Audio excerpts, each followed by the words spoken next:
Asuka, out of all people, have come to the defense of Nia Jax for her reputation of being an unsafe worker who often injures her opponent. In this video, we're going to break it down because Asuka put a bunch of people on blast on Twitter, and it was actually quite entertaining because Nia Jax made her return to WWE on this week's episode of Monday Night Raw by attacking Rhea Ripley, seemingly setting up a future title program between the two. And this has caused outrage because why hasn't it among many fans who have seen Nia Jax's past work and the injuries in which she has caused to others. So Asuka took to Twitter to rip several fans who accused Jax of injuring opponents, including herself and Kairi Sane in the past. And Asuka, as you can see in this video, started just going down the rabbit hole. She said, "That question is rude and bullying. You're hurting her heart with this question. Are you really a person with a heart?" She asked.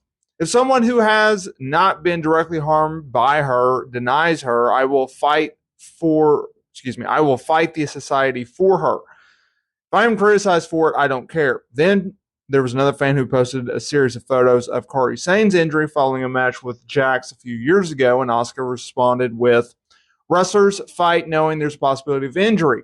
Kairi doesn't blame anyone for her injury. She is not stupid, but are you a victim?" Then she later added, "I broke a tooth and tore 5 tendons in my shoulder. I suffered many other injuries, including knees and ankles, but that's no one's fault. If anything, I was my poor defense at the time. This is a battlefield. I am a warrior of love." So that's interesting because, look, I understand why people are like, why did WB bring Nia Jax back?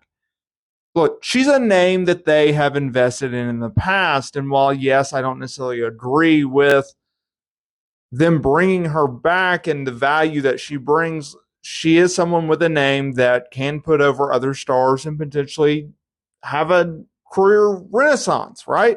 And yes, she does have a reputation of hurting folks. You can't get around that. With the Kairi Sane injury, if you recall, she threw Kairi into like steel steps during the pandemic era and like bounced her head off of that. A lot of people thought, well, that was Kairi just accidentally doing that. It wasn't necessarily Nia's fault. But look, you can defend Nia Jax. You can criticize Nia Jax. Either way, Nia Jax is back under contract with the B, whether you like it or not. And they're going to use her going forward. I don't think she's going to be the face of the company by any means, but as long as she doesn't hurt anyone, as long as she is, a positive to the company, then I don't have a problem with her being back.